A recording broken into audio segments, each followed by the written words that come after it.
in no matter what. If you knock me down, I'ma get on up. Top speed when you hit the ground. Just get on up when you get knocked down. Get on up. Bang! From the soul.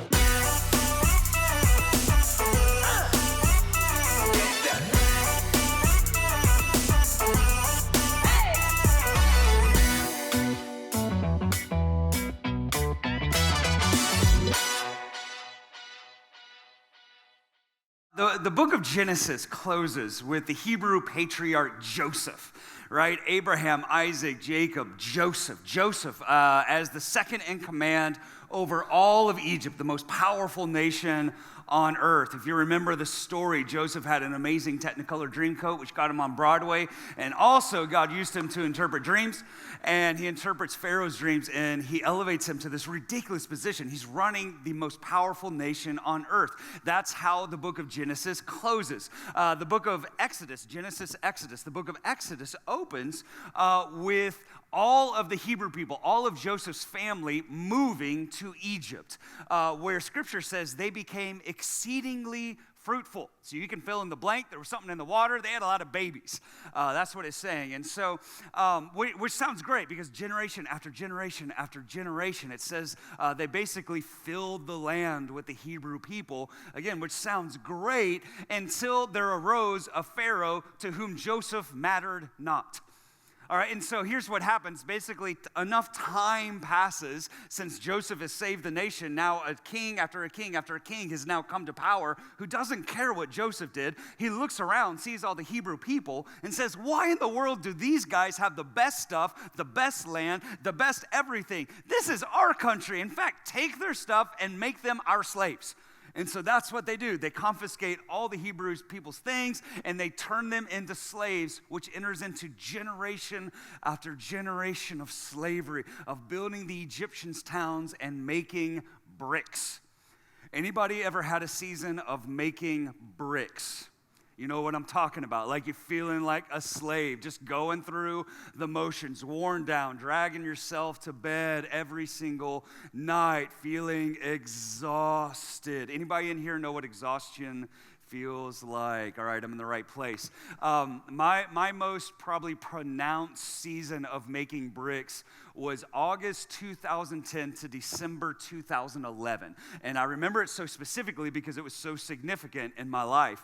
And essentially what happened was Summer and I had been pastoring Fusion, the young adult ministry of Victory. We have it here as well, but we were pastoring our Norcross location at that time because this did not exist.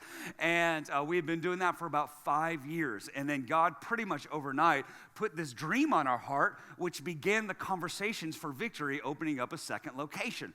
And so she and I start driving seemingly like every side street in North Gwinnett County, trying to find a place for us to be, but nothing felt like Victory until we finally got a call one day from this guy named Phil Carter, who is a pastor of a little church called Destiny Church in Buford, Georgia. It's pretty close to here, about like 30 feet that way. And so he's basically crying out for help for the church. And so in August 2010, Victory's Prayers for Another Location married Destiny's Prayers for Help. And Victory Hamilton Mill was born. In fact, in 2 weeks, we celebrate our 7-year anniversary. Come on, Jesus, right? Did I mention we had no clue what we were doing? And so Summer and I step into this role. Now we're the lead pastors of Victory Hamilton Mill. 4 months later, the building needed work. This building was not here. The building next door needed work. And so we had to go portable. For 7 months, we moved into Mountain View High School down the road while this building over here was being renovated. And so now weekly setup and tear down. We're trying to lead a staff. We're trying to lead a church merger. You have no idea. We're trying to navigate people's hurt feelings and why we didn't used to do it like this. Why is Victory doing all this? messed up. And I'm trying to navigate all of that and leadership meetings and trying to grow the church and get a heart for this area and pray and get people serving. Oh, and did I mention we were still pastoring Fusion? And so then on the rest of the week, we're supposed to go down to a completely different group of people in a completely different stage of life, 25 miles down the road, and have a staff there. Now we have 2 staffs. Now we have 2 leadership meetings. Now we have 2 multiple weekly meetings. I remember one week I had to preach 2 completely different sermons, 2 completely different leadership meetings, have a membership class, do a thing over here. I'm trying to hold a staff together there. We're freaking out. Like, we have no clue what we're doing. We're starting to drown just in doing Hamilton Mill. And then we still got Fusion. And by the way, I'm still a husband, and I'm still a father, and I'm still trying to be a Christian in between church times, you know what I'm saying, if that's possible. And I remember I just started to crack. I feel like I'm dying. You know what I'm talking about? Like, at first, when you're doing lots of stuff, sometimes it's invigorating, but then at some point, it turns into making bricks. Right? And so that's what's happening. I feel like I'm dying. Like, it is affecting my health. I'm starting to grind my teeth. I'm waking up in the middle of the night and I'm all clenched, like the stress headaches won't go. I'm getting insomnia. I'm gaining weight. Like, I'm starting to lose my mind. I'm turning into a zombie, which finally found its culmination there in the middle of 2011. I was sitting in an executive team meeting with Pastor Dennis right here, senior pastor of the church, and all the executive pastors. And have you ever been on the brink? You know what I'm talking about? Like, the tears are like right there. Like, nobody look at me, nobody talk to me, nobody ask me a question, because it's about to happen. And I'm a grown man. Right? And so then, in the middle of the meeting, somebody turns to me and they say, Johnson, how's Hamilton Mill going? Ah, ah, like, ugly face. Like, that happened in the room full of the guys that I respect most on earth. I'm crying like a little baby in front of these guys, losing it all. But at that point, listen, I did not care, because something had to change, something had to give, because I was just flat out exhausted. I was done. And my season of making bricks was 17 months. The Hebrews made bricks for 400 years. Generational exhaustion, generational slavery, generational ways of thinking. But then if you know the story, God sets them free, right? God sends Moses. He says, hey, tell Pharaoh, let my people go so that they can come and worship me in the desert. And miracle after miracle after miracle after miracle, God sets the people free to go worship him in the desert. And then God begins the journey to take them out of slavery and into the promised land. And the greatest gift, listen, the greatest gift that he gives them along the way, the greatest gift you could ever give a slave is rest. And I believe that that's the journey that God has for us today, that in some miraculous way, that God would be able to set us free from slavery to exhaustion. All right? Now, here's the promise, all right? If you've been tracking with us, here's the promise that kind of opens all this up to us. And here it is, 1 John 5:4. Everyone born of God overcomes the world. Amen. This is the victory that has overcome the world, even our faith. Who is it that overcomes the world? Only the one who believes that Jesus is the Son of God. Here's what it's saying, that through faith in Jesus, a whole new world opens up to us, right? That what used to be impossible is now possible. And this is the good news today, that God is going to take us on a journey through the seemingly impossible to the point that we, even in the world that we live in today, could somehow even overcome exhaustion. That we can overcome exhaustion, because too many of us are beat down, beat up, stretched thin, however you want to say it, having health problems, anxiety problems, stress problems. It's ruining our families, our marriages, our kids. Like, we're killing ourselves in this world. But I believe this, that with God, all things are possible. And even in this world, we can overcome exhaustion. Anybody with me? Anybody? Like, do you think that's good news? Yeah.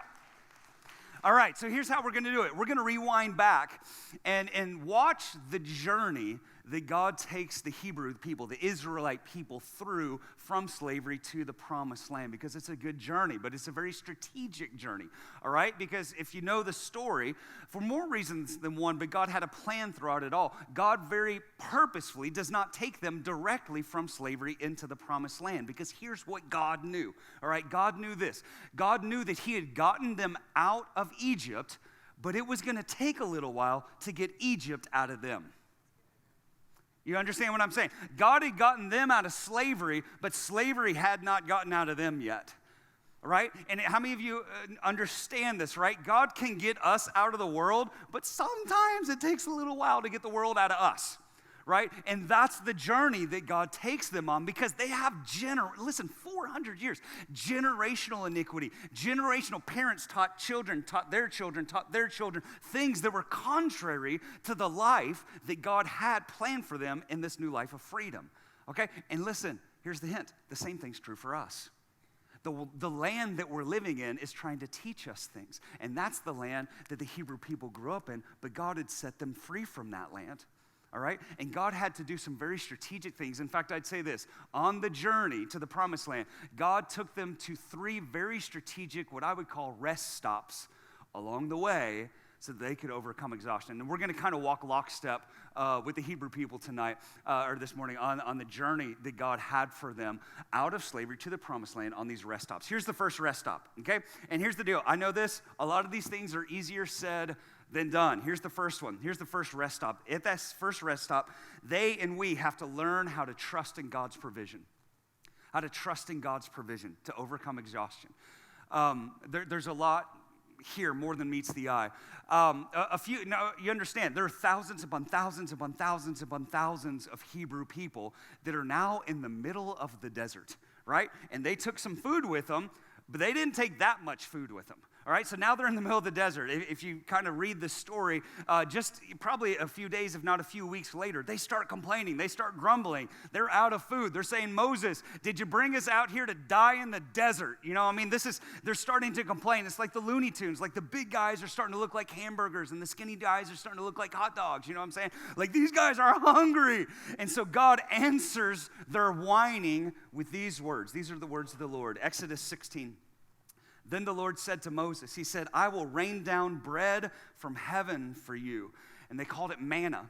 What it says is it was wafer. It tasted like wafers made with honey, right? It sounds pretty good. Take that. It's like God's raining vanilla wafers every single morning. That's what it is. I'll go out in the morning and get some of those. That's what he does. He says, I'll do this for you. And the people are to go out each day and gather enough for that day. But here's the kind of the asterisk. In this way, I will test them to see whether they will follow my instructions. On the 6th day, they are to prepare what they bring in, and that is to be twice as much as they gather on the other days. All right, and he kind of goes on and says a few other things, but I want you to note what he says here in the instructions he's given them. Let me just kind of note a few things. It was God who miraculously provided the manna. It was God who did that, okay? The people didn't go out. They didn't set up farms out in the middle of the desert, right? This was a miracle. Literally, what it says is they walked out in the morning and there was just bread in the ground. It disappeared throughout the day, and the next morning it was there again. And the next morning it was there again, all right? And so it was God who provided it. They had to go out and gather it. They had to go out and receive it, but it was God who miraculously provided, okay? God gave them everything that they needed. All right, the other thing was this. If they gathered too much, it would spoil. All right, this is so key, all right? Because here's what God was trying to tell them. Hey, go out, get enough for you for that day. But if they started worrying about tomorrow, if they started freaking out that they wouldn't have enough, if they started living like a slave again, right? I got to hoard, I got to have all this stuff. He said, no. If you gather too much, it's going to go bad. It's going to spoil on you. Listen, Jesus remembers this. This is why he teaches us to pray, Lord, give us today our daily bread. That's the big idea. If they gathered too much, it would spoil, because God was going to give them that day what they needed. And the other thing was this. On the 6th day, they're to gather twice as much. That was the only day that they were allowed to gather more than they needed. On the 6th day, they could go out and get twice as much. Why? Because on the 7th day, God wasn't going to send anything. And in a very weird way, what God is saying is this: I don't want you working on that 7th day. He's already starting to hint at these interesting ideas, okay? And so for 40 years, God gave manna. 40 years. And what God's trying to do here, all right, to this group of former slaves, he's trying to battle their fear of lack. Their fear of lack, their poverty mentality. And I understand, guys, in the suburbs, we're a little insulated from this, but if you dig right beneath the surface, every single one of us has a fear of lack. And we have to fight that thing every single day. We have a fear of lack, and here's the problem with the fear of lack. A fear of lack will begin stressing us out. Am I going to have enough today? Am I going to have enough tomorrow? And am I going to have enough next week? And the stress causes us to worry, and the worry causes us to fear, and the fear causes us to work in unhealthy ways to ensure that we're going to have enough. And what God's trying to say is here, guys, listen, you don't have to live by if it's going to be, it's up to me. You don't have to go out there and get the grind on. You don't have to go out there and do the thing and do the deal and work yourself to fingers to the bone. Listen, because now you don't have a slave master who's taking from you anymore. Now you have a good father who's blessing you. You don't have somebody who's taking, you have somebody who's giving, right? And now here's the deal. The Hebrew people, they still had to go out and gather, right? They still had to work. I'm not telling you to be lazy, right? It's not, they didn't like wake up and it was in their mouth. Like, no, right? They still had to go out there and get it. But God's trying to teach them, hey, you don't have to put all your trust in the government. You don't have to put all your trust in your job. Your boss is not your provider. The government is not your provider. Your mom and dad aren't your provider. God can use those avenues, but ultimately, everything you need is going to come from Him. Everything you need is going to come from Him. Now, a really key verse in the New Testament, Philippians 4:19, says, and my God will meet all your, everybody say it with me, needs according to the riches of His glory in Christ Jesus. Notice, very key here. God promises to meet all of your needs, not all of your greeds. Right? He doesn't say, hey, everything you've ever wanted, you'll get the Lamborghini in the morning, man. It's awesome. No, He promises to meet all of your needs, not all of your greeds. Now, this is super important for us. A lot of us are stressed out and exhausted. Why? Because God gave us what we needed, and we looked at it and said, yeah, but look at what they have. And that other guy in the church parking lot's driving a better car than me. What's up with that? Right? Like, I look at everything that He gave me, and yeah, it's enough, but it's not enough for my greeds, right? And so what I did, I said, okay, God's given this, but I need to build bigger. I need to buy more. I need to get that brand of car. I need to get that brand of fridge. I need to get that size of house. And by the way, I'm already thinking about another house one day, and I need to get this, and I need to get this, and God had given me this, but I get this. And now I'm stressed out because I got to work overtime, and I got to get that sort of job because I had this sort of job, but this sort of job couldn't pay for that. It could have paid for the things I needed, but not for that. So I had to go out and get that job. And now I'm working a job in my mind to provide for my family, but the job I'm working is killing the family I'm trying to provide for, and I'm exhausted. And really at the end of the day, what happened was this, is that God gave us enough for what we needed, but we said, no, I need to go get more, and we gathered too much, and it's spoiled. And it's spoiled. We got too much and it went bad on us. Because God said, hey, go out and get enough for you. But if you get too much, it's going to spoil. And a lot of our lives are living exhausted because we weren't content with what He gave us, which was enough. And we said, no, I got to go out and get more to keep up with everybody else and to meet all the lust of my own hearts. And now I'm exhausted because of it. And what we need to understand, guys, is this, is that God will give us everything we've ever needed. Maybe it's not everything we've ever wanted, because listen, I got good news for you. This life is like a breath, okay? Then you get to inherit heaven. You know what I'm saying? Like the hardwood floors you really want, that's like on the trash heap in heaven. They're like, get that junk out of here. I don't want that. We got gold to put in, you know? And we have to remember what Jesus said, is that life is not made up of. Life does not consist of the things that we possess, right? Nobody ever got to the end of their life And you know, as their families all gathered around, right? They're laying in the bed. And the heart rate monitor. Boop, boop, boop, boop, you know. And they open up their eyes, just got a few minutes left. They say, come closer. Closer. The only thing that I wish I had done was work more hours at the office so I could have bought the Mercedes. Like nobody's ever done that. Right? But our lives are characterized by that. Here, this is so beautiful. Psalm 4:6 says, why is everybody hungry for more? More and more, they say, more and more. But here's the good news. I have God's more than enough. More joy in one ordinary day than they get in all their shopping sprees. And at day's end, I'm ready for sound sleep. In other words, I'm not exhausted. I'm just ready to sleep because, God, you put my life back together again. And true wealth, we really know this, right? When we really stop to think about it, true wealth is not in your bank account. It's in your heart and it's in your home. Listen, I am wealthy today, not because of my bank account. I'm wealthy because I'm saved. I'm wealthy because I'm full of the Holy Spirit.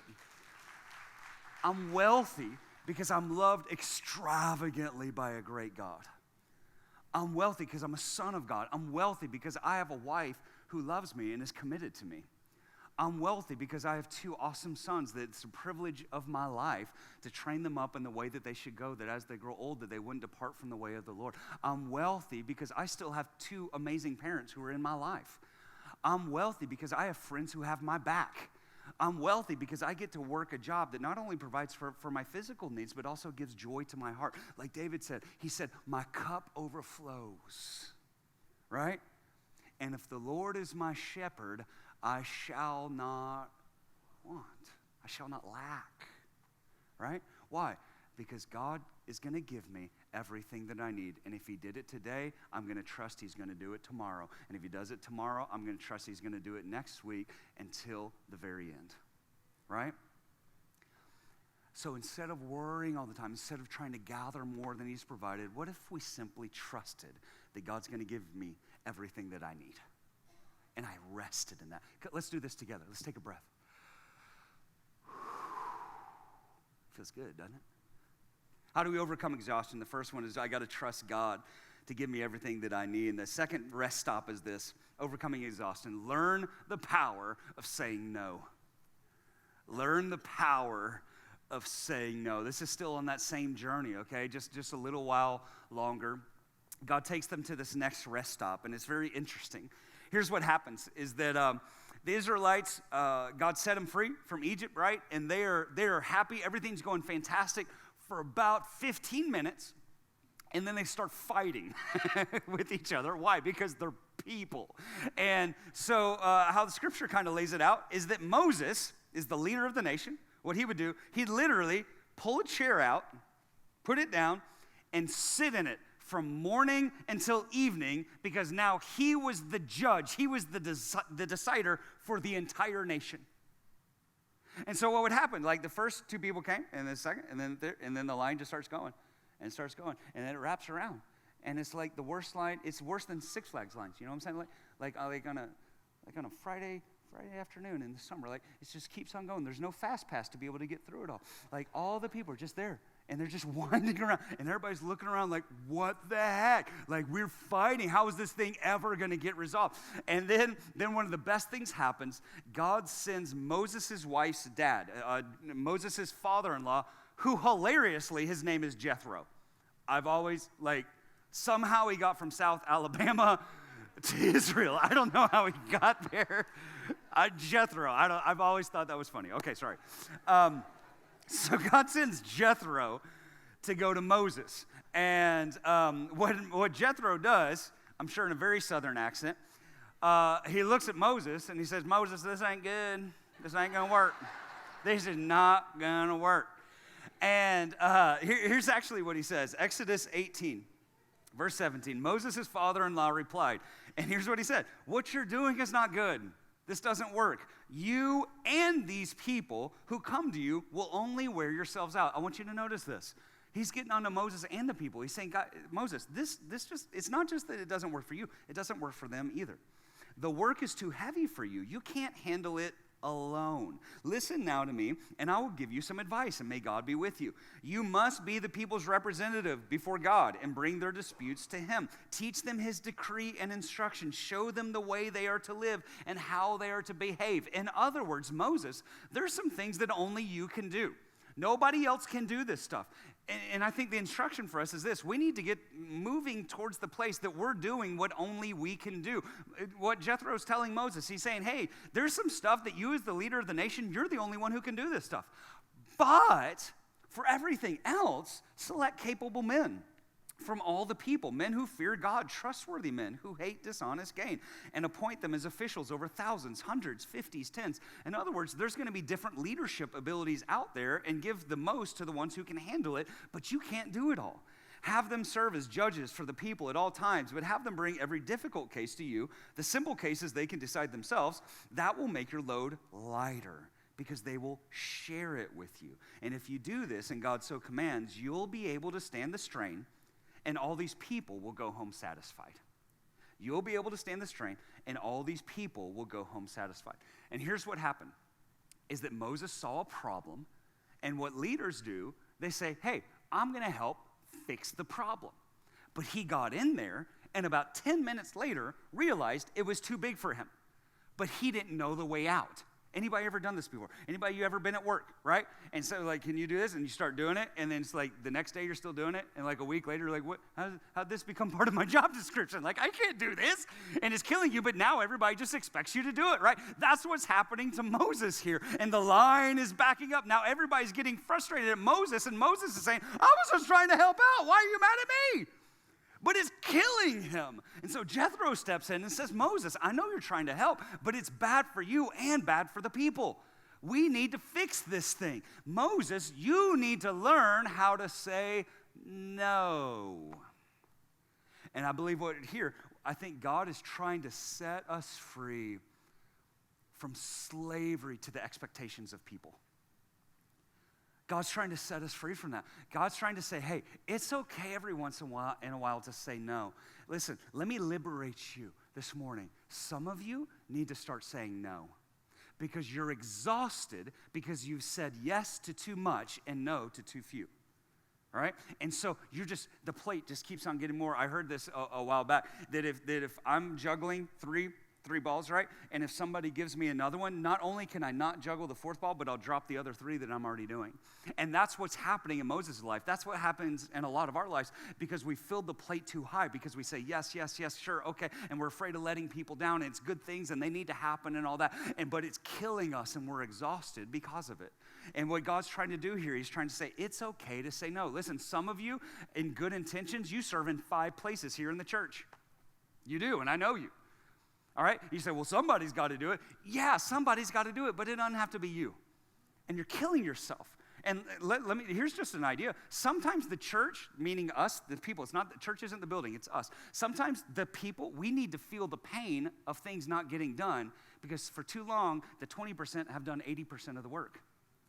And too many of us are just comfortable on our blessed assurance in the seat, right? You know what I'm saying? And some of us, we need to learn how to say no so that others can say yes. Some of you have 3 parties you're going to go to this next week, and you're dreading every single one of them. You're like, okay, I can't believe I said yes, but no, I can't let them down. You need to learn how to say no, right? Too many of us, we're just spinning our wheels, going, and we need to. Here's the thing that Moses had to learn. He had to learn how to say no, but the job still had to get done. So he had to learn how to have other people help him. All right? In other words, he had to learn the power of delegation. Here's the idea, though, because I live this. I'm sure when he first did that, the people were super frustrated, right? Because they're like, Moses, we want you to fix the problem, right? Come on. Like, if you saw Moses and then you saw, like, that dude, who are you going to want to meet with? Moses. Why? Because he's Moses. I don't want to meet with that dude. I don't know that dude. But Moses said this, hey, not only is it going to be good for me, it's going to be good for you because these guys I'm going to entrust are actually just as good, if not better, than me. And here's the good news. They can do it maybe even today. And so they had to learn that that thing was better. Now here, this is my life. Some people get very frustrated when I can't meet with them.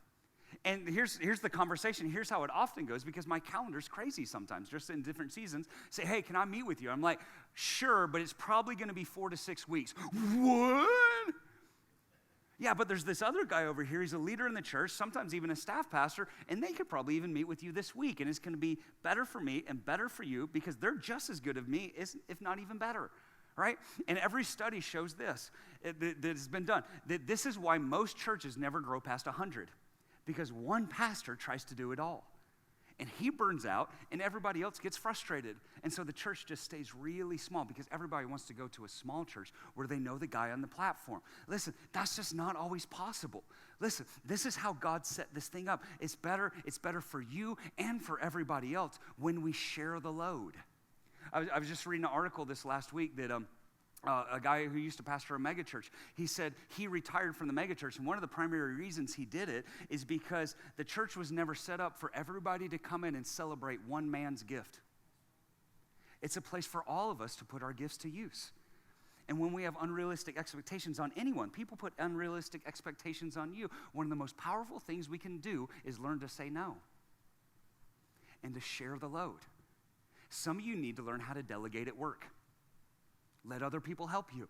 And if the boss says, no, you can't do that, you have to do it all, then some of you might need to say, hey, listen, I value my life over a paycheck. And so I'm going to probably need to go somewhere else where God's going to provide for me and not make me a slave. Because I'm not a slave anymore. Some of you, let me get really specific up here in the suburbs. Some of you moms need to learn how to delegate to your husbands and to your children.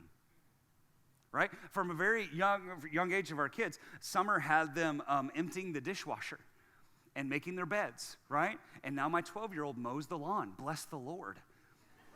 My 8-year-old takes out the trash to the curb. Come on, right? But a lot of everything's got to get done. Yes, it does have to get done, but you don't have to do it all. We can learn to include other people in so that many hands makes for light work, right? And so some of us, we need to learn to the power of saying no because you will never break the cycle of exhaustion as long as we're always saying yes to everything, all right? So rest stop 1, I need to learn that God is going to provide for me everything I need. Rest stop 2, I need to learn the power of saying no, and then God takes them to the best rest stop. Rest stop number 3, here it is. Learn to say yes to rest. Learn to say yes to rest. The best rest stop that God takes them to is at the foot of a place called Mount Sinai. And it's there at Mount Sinai that God gives the people the 10 commandments. And the 4th of the 10 commandments is the command to Sabbath. To Sabbath. Some of you don't even know that word. Sabbath. Here's the Hebrew word. Sabbath is Shabbat, which means to cease, to abstain, to end, to stop. Some of you are like, what are those words? I don't know. Wait. Stoop. Stop. Shabbat, Sabbath. It's a day off. The nation of Israel does this even today. Well, not today, but yesterday they were doing it. And so from sundown Friday, that's how they do their days, from sundown Friday to sundown Saturday, everything Jewish shuts down. You go there, you're like, hey, I want a Coke. Nope, you ain't getting one. I need to fill up my car with gas. You should have done that earlier. Because now you're going to have to try and find a Palestinian place because everything Jewish shuts down. Everything Jewish. And what God says, this is a blessing to you. You need to learn the power of taking a day off. And some of us are like, that's so un-American. You're right, it's Jewish. And it's a blessing. It's a blessing, and it is a giant blessing. We need to learn the power of saying yes to rest, yes to rest, yes to rest, yes to rest. And God gives 2 reasons for the Sabbath. One in Exodus and one in Deuteronomy. It's basically two retellings of the Ten Commandments. And the first one is this, Exodus 20, verse 8. These are the words of the Lord. Remember the Sabbath day by keeping it holy. I want you to just pause on that for a second. God created for 6 days and called them what? You ever read the Bible? Good. Thank you. One person. Okay, we're going to have a study on Genesis this next week. God created for 6 days, and he called them good. But on the seventh day, he calls holy. There's something different about this seventh day. It's not like all the other days. 6 days you shall labor and do all your work, but the seventh day is a Sabbath to the Lord your God. In other words, this day belongs to him. This is a Sabbath to him. It's a holy day. It's for him. It's to him. On this day, here's the other thing you need to understand. God gives more explanation to the Sabbath than any of the other 10 commandments. Because I think he knows we're going to have the hardest time with this one, right? You can go and read it. Have no other gods before me. Pretty self-explanatory. Take a day off. Here's how you have to do it. People are like, I don't know how to do that. He explains it. Here it is. Just so you don't try and get around it. On it you shall not do any work, neither you, nor your son or daughter, nor your male or female servant, nor your animals, because people were already thinking, how can I get around the Sabbath?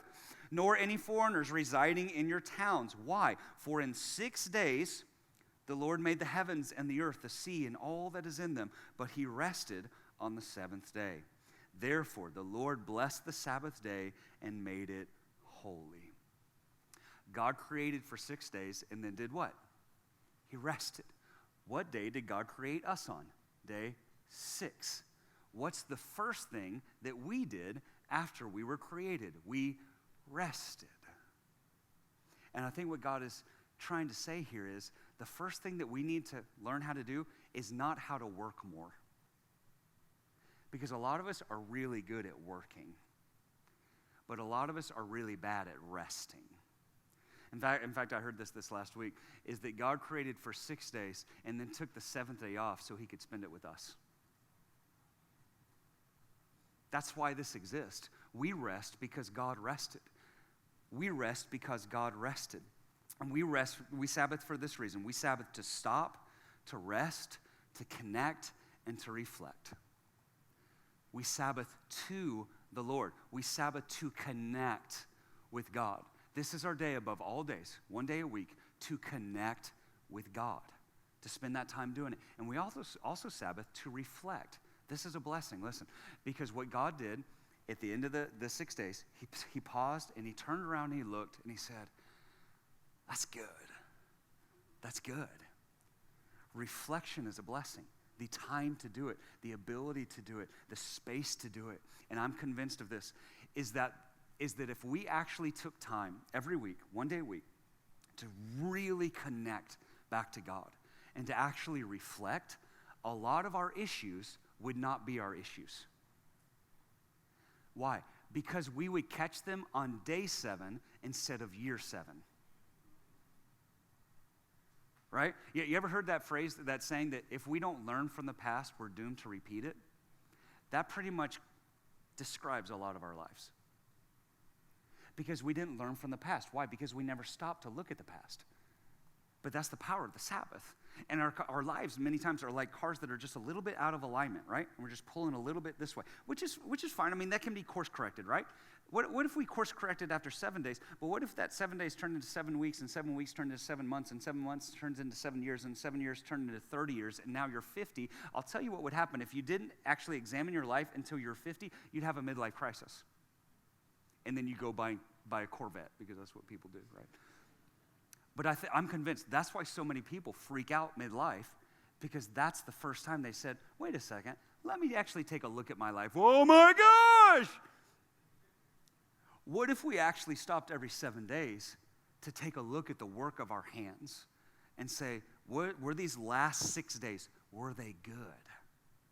And if they were, let's keep moving that direction. And if they weren't, what needs to change? What needs to give? And we can make course corrections over time. That's the blessing of the Sabbath. That's the blessing.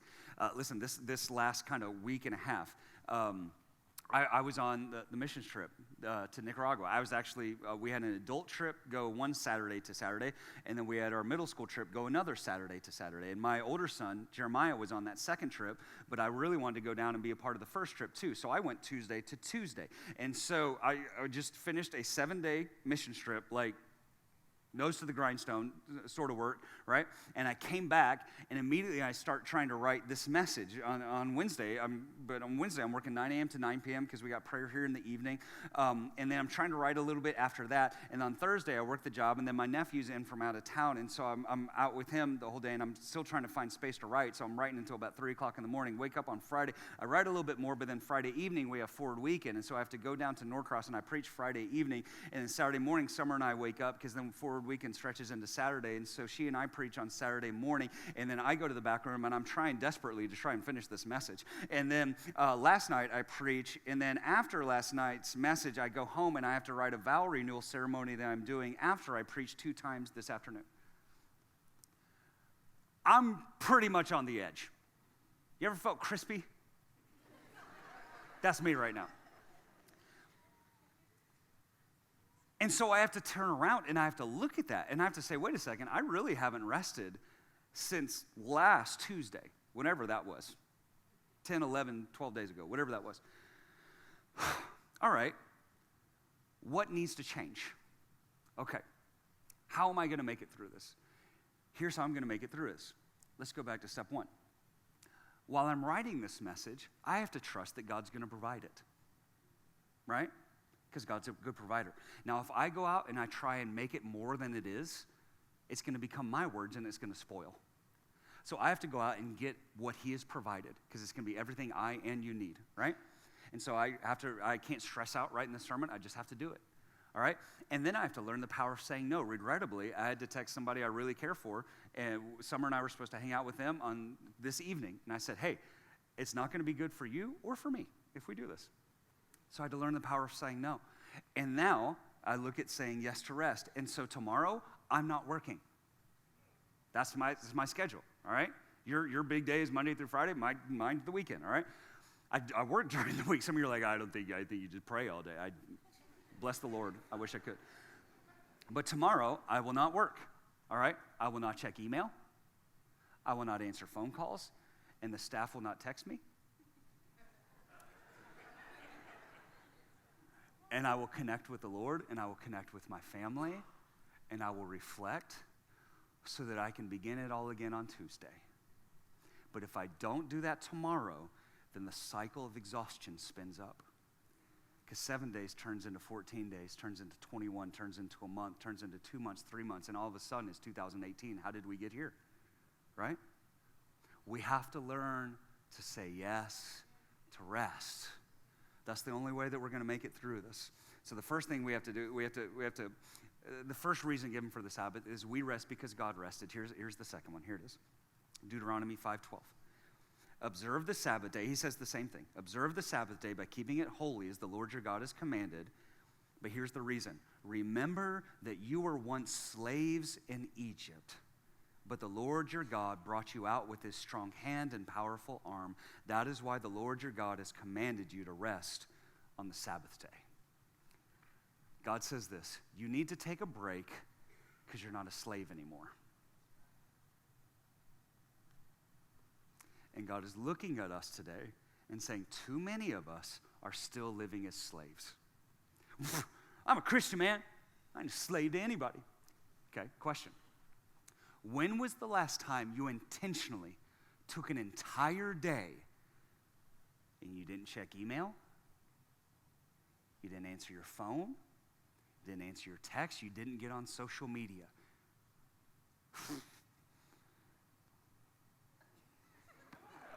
I don't know. Some of you need to just turn your phone off. Well, that's never happened. Does it even have that button? Like, how do you do that? And too many of us are slaves and we don't even know it. But God said this, hey, listen, you're no longer a slave in Egypt. You don't have to do it like the world does it. And I have a blessing for you. I have a gift for you, and it's called the Sabbath. And we need to learn to say yes to rest. We need to learn to say yes to to the Sabbath. Let me kind of give you 3 understandings of the Sabbath as we close. Here it is. Kind of increasing understandings. Here's the first one. Rest from your work. Like, that's what we think of when we think of the Sabbath. Let me dig at it a little bit, though, okay? Rest from your work. All right, so you're not working that day. You're not on the clock, right? But this is the day that we do errands, right? You're already thinking about I got to mow the lawn. I got to do this. I got to do that. Okay, think about this. What did God tell the Israelites to do? Gather twice as much on the 6th day. So I don't know your work schedule, but maybe you have the typical 9 to 5, Monday through Friday, and then you get Saturday, Sunday off. Our problem is this. We kind of take our kind of busy work that we're supposed to do, and we space it across Saturday and Sunday. What if you did twice as much on the 6th day? What if instead of doing like 50% of work for 2 days, what if you actually did 100% of work on one day so you could actually have... This is why people, like, the first day of vacation, they're like, right? But that's supposed to be the blessing every single week. The first day of vacation is every single week. That's the blessing of the Sabbath. All right, so stop from, rest from work. The second one is this, rest from even the thought of work. These are very Hebrew understandings, okay? How many of you know it's possible to work when you're not working? You ever had a conversation with somebody and they're not really there because they're thinking about something else? This is what we do, right? We're not working, but we're already thinking about the work that we're supposed to do. And tonight, some of you are already going to start preparing for the stuff that you have to do tomorrow. That's what we do, and we fill up our day, and we fill up our day, and we fill up our mind, even though we're not working. So rest from your work, rest from even the thought of work. Here's the best one. Rest as if all your work was done. The Sabbath is meant to be understood this way, in this greatest understanding. Imagine whatever day it is. Listen, you're not confined to a day. It doesn't have to be Sunday, okay? Listen, why? Because Jesus says the man was not made for the Sabbath was made for man. It's supposed to be a blessing for you. It's not a box, it's freedom, it's liberty, all right? So find your day, whatever day that is, all right? But that day, when you wake up that morning, your mindset, and this takes time to develop this. Let me tell you, because we have a lot of slavery thinking in here. But over time, you develop this thinking that when you wake up on that Sabbath day, it's the first day of your retirement. Come on. Not only am I not supposed to check email, there's no email to check. There's no phone calls to return. There's no work that can be done. Why? Because I don't have a job today. And what God, again, is trying to say, you're not a machine. You're not a slave. You didn't create the world, and it'll still be here tomorrow. And that's the gift of the Sabbath. Some of you are like, how can I do that? How would I have enough money to do that? I don't know. The same way, here's how I think about it. The same way that tithing is believing I can do more with 90% in God than 100% by myself. The Sabbath is believing I can do more in 6 days with God than 7 days by myself. It's a faith statement. Just ask Chick-fil-A. They're doing all right. Right? They make more money than any other fast food restaurant, verifiable. And they're open one less day. Because that's what it's like when you do life God's way. And the really cool thing is, when you do life God's way, it works. It works. And if we're ever going to overcome exhaustion, we're going to have to trust that God's going to provide everything we need. We're going to have to learn the power of saying no. And lastly, we're going to have to learn how to say yes to rest. So let's do that right now. Let's bow our heads.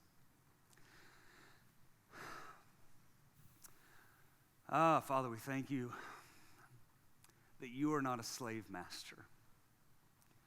God, that you didn't bring us out of slavery in Egypt to make us a slave, spinning the wheel, grinding, having to earn, having to work. I thank you, God, that we can live a life receiving from you, and that's a blessing. And I'm praying for us today, God, that we would enter into your rest. Jesus said this, that I'm the vine and you're the branches. And if you remain connected to me, then you'll live. You'll bear much fruit.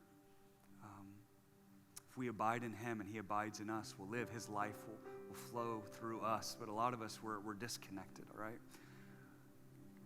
And we're wondering why we're drying up. I believe that the Lord is saying this here this morning. This is the offer. This is the gift to us. It's the gift of resting in Jesus.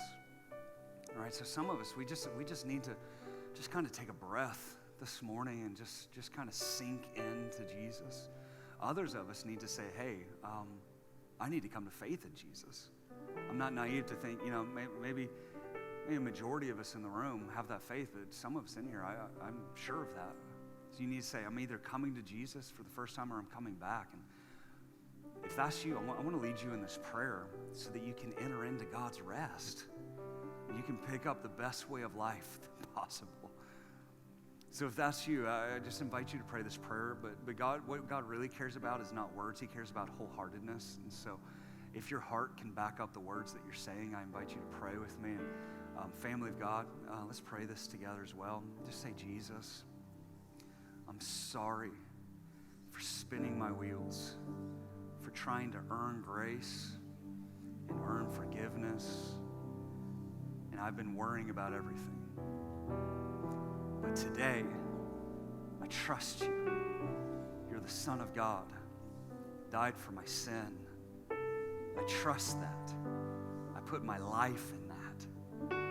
I turn from my sin and my way and my striving, and I rest in you. Forgive me. Make me clean. You're my King. You're my Savior. And I'll live for you the rest of my days. In Jesus' name. That's good news.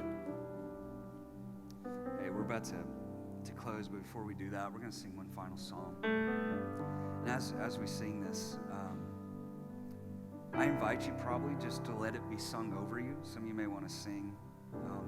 But here's where we get this from. Jesus' words to us are this in Matthew 11. He says, are you tired? Are you worn out? Are you burned out on religion? Come to me. Get away with me and you'll recover your life. I'll show you how to take a real rest. Walk with me and work with me. Watch how I do it. Learn the unforced rhythms of grace. I won't lay anything heavy or ill-fitting on you. Keep company with me and you'll learn how to live freely and lightly. And how I see this is a lot of us, our lives like a car going 100 miles an hour down the interstate. But you can't work on a moving car.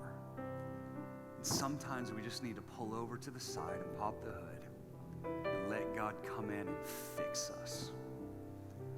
So I invite you just over these next few minutes, take your foot off the gas pedal, stop thinking about all the things that have to get done. Just kind of bring your life to a pause, to a rest. And Sabbath in the Lord, even just for a few minutes here. Let's find rest for our weary souls.